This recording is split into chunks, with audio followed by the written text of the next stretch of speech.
descubres, cuando entiendes que tú estás vestido para matar.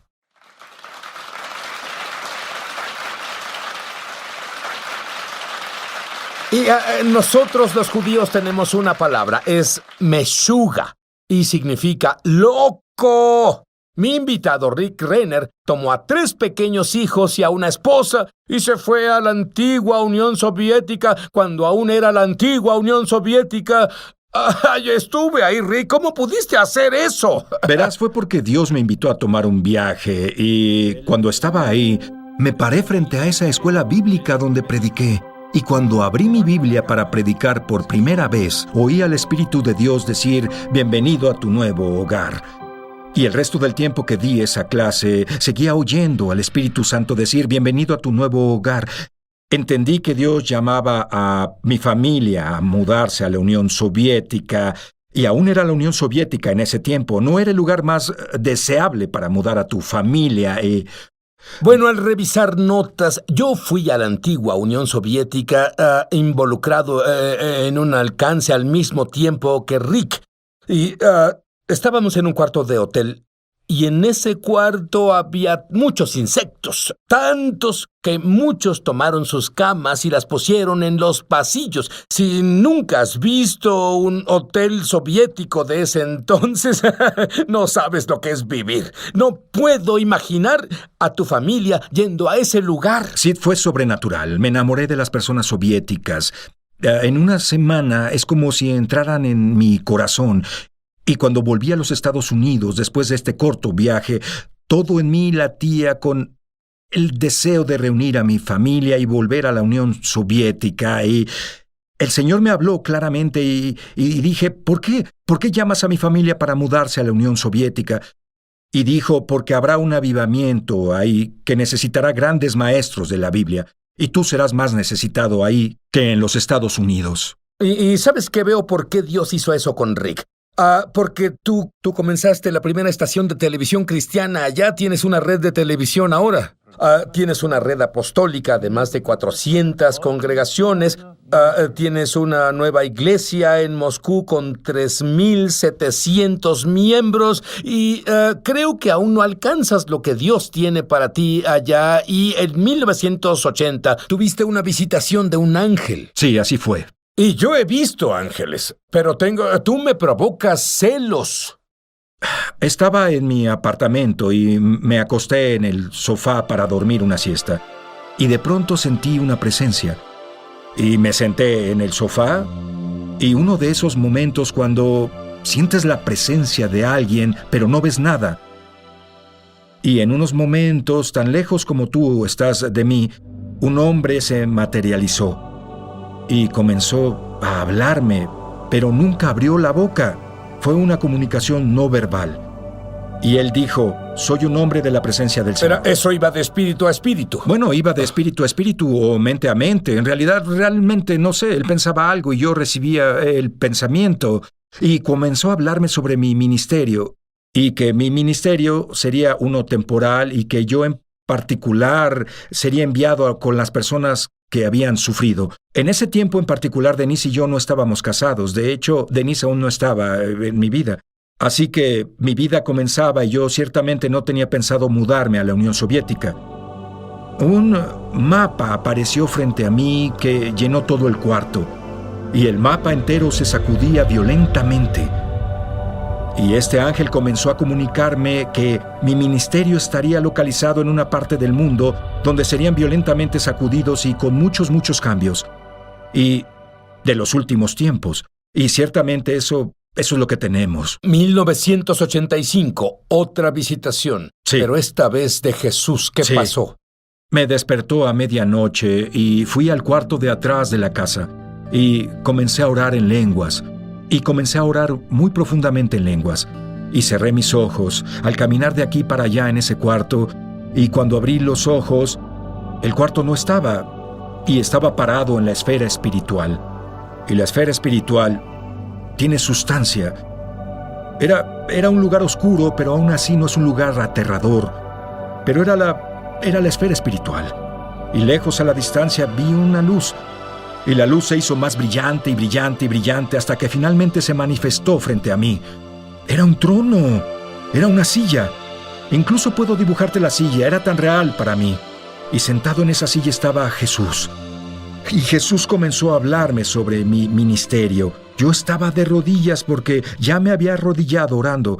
Y el Señor tomó una mano a la vez y diría que aplastó mis manos. Él puso una mano sobre la otra, puso otra por debajo y dijo: y hoy te doy una unción de amor mezclada con odio. Y dije: ¿qué es eso? Y luego Él lo hizo en la otra mano. Y dije: Señor, ¿qué es amor mezclado con odio? Y Él dijo: es una unción de compasión. Cuando el amor de Dios es tan fuerte y el odio por la obra del enemigo es igual de fuerte, fluyen juntos. Y cuando fluyen juntos, crean compasión. Y de pronto me vi en el espíritu caminando por un hospital con personas muy diferentes. Y hoy sé que era un hospital ruso. Pero en ese momento solo sabías que era un hospital. Solo sabía que era un hospital sí. Y era diferente y estaba deteriorado.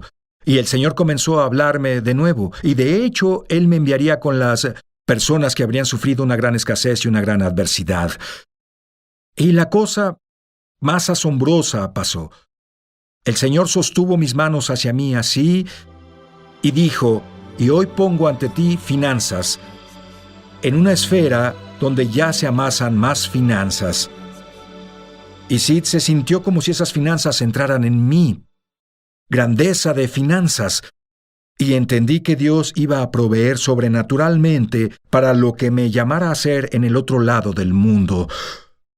Y Dios ha sido absolutamente fiel en todo lo que hemos hecho. Y ahora, 24 años después, seguimos ahí. ¿Y sabes qué es asombroso? Vamos, Dios, nuestro Dios es brillante. ¿Sabías eso? Lo que es asombroso es que Rick es un maestro bíblico de clase mundial en una esfera más allá de cualquier cosa que me es familiar. Él toma una palabra griega porque él estudió griego. Y, por ejemplo, en el final de los tiempos, él enseña algo que nunca has oído. ¿Has leído el libro de Hebreos? Comienza en los últimos días. Y algunos escépticos dicen: pues entonces creían que eran los últimos días. Y mira, ellos ni siquiera sabemos cuándo son, pero ni siquiera entienden del griego. Hay una gran diferencia entre los últimos. Rick, ¿cuándo comenzaron los últimos días? Los últimos días comenzaron el día del Pentecostés. Eso es mucho tiempo. Sí. ¿Y cuándo llegaremos al final de los últimos días? ¿Qué no es lo mismo? Bueno, primero que nada, las personas que son escépticas y dicen o han hablado de los últimos días por 2000 años, están absolutamente en lo correcto. Porque los últimos días comienzan en Hechos, capítulo 2, cuando Pedro dijo que Dios derramará su espíritu en los últimos días. Y eso inicia el periodo al cual las personas llaman la era de la iglesia. Algunas personas la llaman la era de la gracia, pero la Biblia lo llama los últimos días. Pero cuando llegas a segunda de Timoteo capítulo 3, verso 1, Pablo escribe: ten en cuenta que en los últimos días vendrán tiempos difíciles. Y la palabra últimos, la cual Pablo usa, es la palabra griega escatos, y es de donde obtenemos la palabra escatología. Y la palabra escatos describe el fin de algo. Por ejemplo, si describimos la última semana de un año, usarías la palabra escatos. No puedes ir más allá, llegaste hasta el final. La palabra escatos la usamos para describir el puerto, el final de un barco. El barco no puede ir más allá. Así que dices que hay 18 características. Dime algunas de estas características que te hicieron creer que estamos en el puerto final, por así decirlo. Bueno, la primera característica está en el verso 1. Y dice: ten en cuenta que en los últimos días, nota que no dice el último periodo, sino en los últimos días. La palabra griega describe el final del conteo. Dice: vendrán tiempos difíciles. Y esa palabra difíciles y la palabra griega es kalepos. Y la palabra kalepos se usa solo una vez más en el Nuevo Testamento. Y se encuentra en Mateo capítulo 8, verso 28, donde se usa para describir a 2 gadarenos endemoniados. Y cuando lees ese verso en griego, dice que esos 2 hombres eran kalepos, o que eran extremadamente violentos, difícil de tratarlos. Si te acercabas a esos dos gadarenos endemoniados, entrabas en territorio peligroso. De hecho, el verso dice, nadie podía pasar por ese camino. Y en 2 de Timoteo, capítulo 3, verso 1, donde Pablo dice, ten en cuenta que en los últimos días o al final de los tiempos vendrán tiempos difíciles. En realidad está diciendo tiempos extremadamente fieros vendrán. Tiempos difíciles para lidiar con ellos. De hecho, serán un callejón sin salida. Será difícil para las personas pasar por esos días. Podríamos tener, lo que leo en los periódicos, es que en África entran en las escuelas de niñas y raptan a esas niñas y las están vendiendo como a esclavas sexuales. Es más, están cortándole la cabeza a las personas y hacen videos. ¿Podría ponerse peor que eso? Bueno, verás, cuando continúas leyendo 2 de Timoteo, capítulo 3, verso 2 al 5, Pablo da esas 18 características de las cosas que pasarán en la sociedad en los últimos días. Y una de ellas es la brutalidad, un salvajismo que tendrá la sociedad. Una violencia, y de hecho es la misma palabra violencia la cual se usó para describir los juegos violentos del Coliseo, la violencia del entretenimiento. Y si lo piensas, Sid, las personas disfrutan la violencia ahora. Tal vez no vamos al Coliseo donde vemos derramamiento de sangre, pero los juegos de computadora,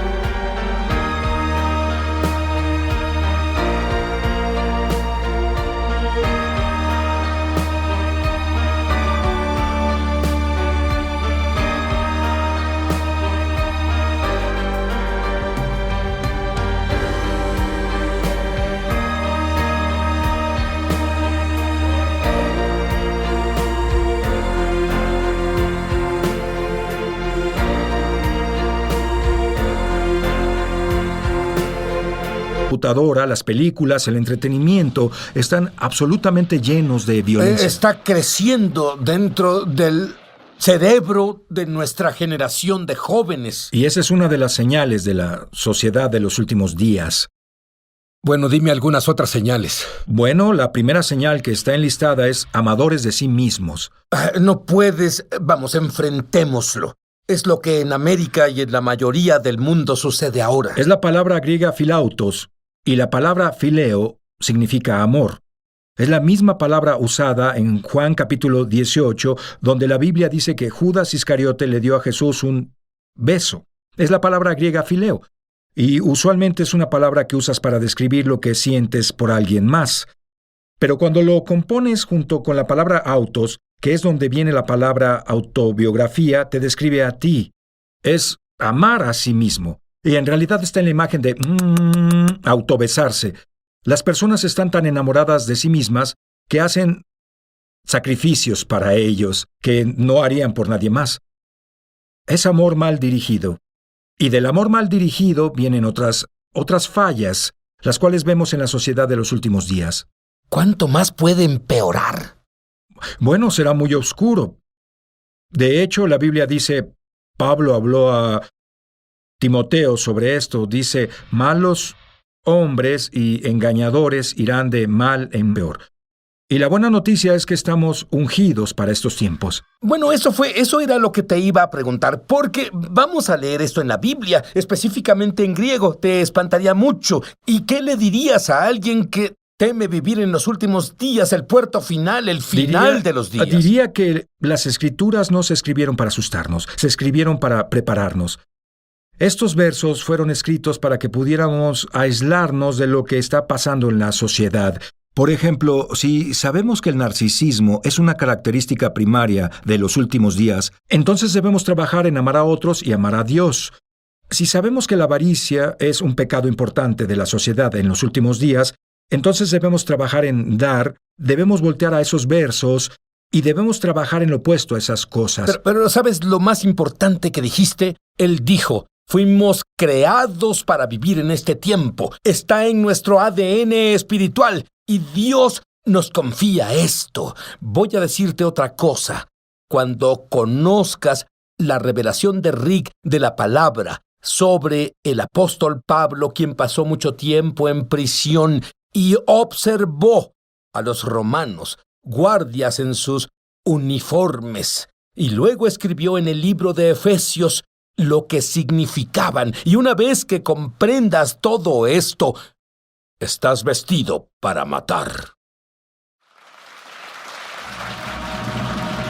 Ya volvemos a su programa Es Sobrenatural. Llama gratis ahora en los Estados Unidos, Canadá o Puerto Rico al número que está en pantalla para recibir el libro ungido de Sid Roth, Sanidad Sobrenatural, por una donación de $15. Fuera de Estados Unidos son $10 adicionales para gastos de envío. Pide la oferta número 1346. Fuera de estas áreas, entra a www. Estamos de regreso a su programa Es Sobrenatural. Estoy aquí con Rick Renner. Rick dice que estamos vestidos para matar.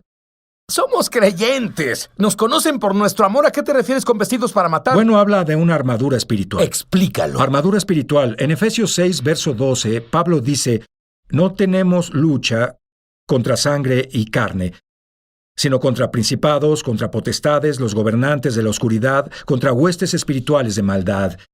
Y si en ese verso es casi como si el apóstol Pablo tuviera una revelación, y de pronto la esfera espiritual fuera partida y él pudiera ver dentro de esa esfera y cómo el reino de Satanás está militarmente alineada. Y él vio que en el reino de Satanás había principados, luego había poderes, había gobernadores de las tinieblas de este siglo, y luego había demonios de nivel más bajo, que son huestes espirituales en las regiones celestes despachados a nuestra atmósfera. Y la única forma en que podemos resistir a esos demonios bajos despachados a la atmósfera es cargando y caminando con toda la armadura de Dios.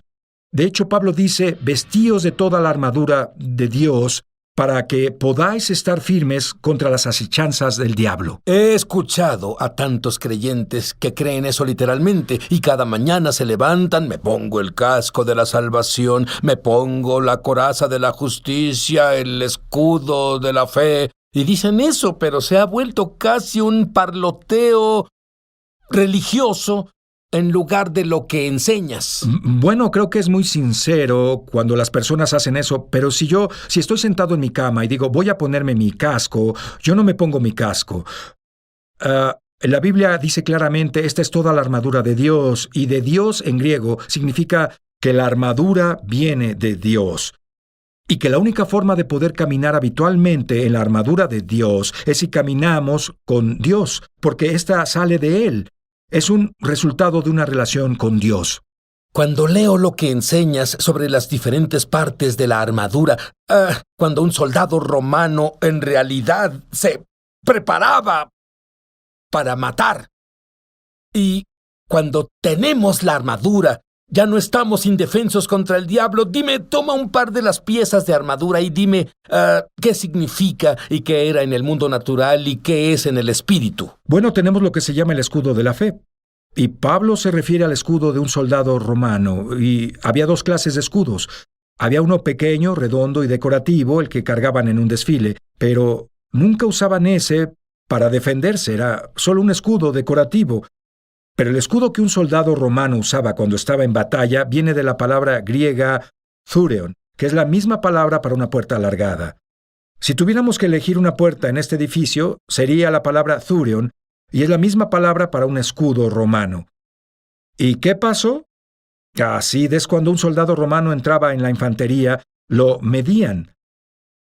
Y esto es muy importante porque Romanos capítulo 12, verso 3 dice, Dios repartió a cada hombre una medida de fe. ¿Qué es la medida? Ellos medían al soldado romano de lado a lado, de pies a cabeza, y hacían el escudo para su tamaño, y así estaba cubierto de lado a lado, y estaba cubierto de pies a cabeza. Si tenías un escudo, estabas completamente cubierto. Así que cada uno tenía uno hecho a la medida para sus A necesidades. la medida. Y los hacían de madera y piel. Y tomaban la piel y la metían en agua y la saturaban para que las flamas que la golpearan se apagaran. Apagaban el fuego. Y así nuestra fe ha sido saturada en la palabra de Dios. Y cuando nuestra fe es saturada con la palabra de Dios, se vuelve una fuerza que el enemigo no puede penetrar. Y sabes,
Rick, me gustaría pasar todo el tiempo, si lo tuviéramos, el día entero, hablando sobre esta armadura, porque, verás, cuando entiendes, en realidad entiendes de lo que Pablo hablaba, te das cuenta cuánta protección Dios nos ha dado.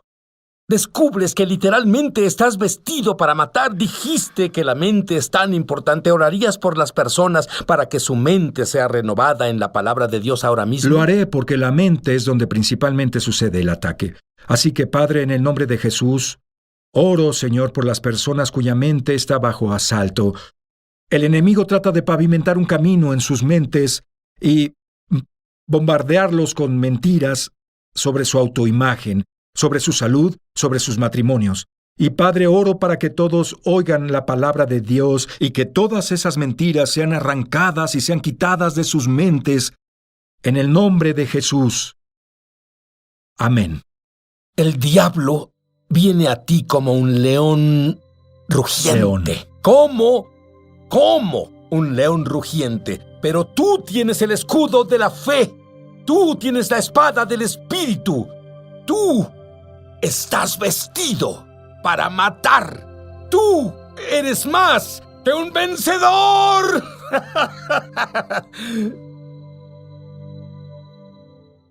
Llama gratis ahora en los Estados Unidos, Canadá o Puerto Rico al número que está en pantalla para recibir el libro ungido de Sid Roth, Sanidad Sobrenatural, por una donación de $15. Fuera de Estados Unidos son $10 adicionales para gastos de envío. Pide la oferta número 134.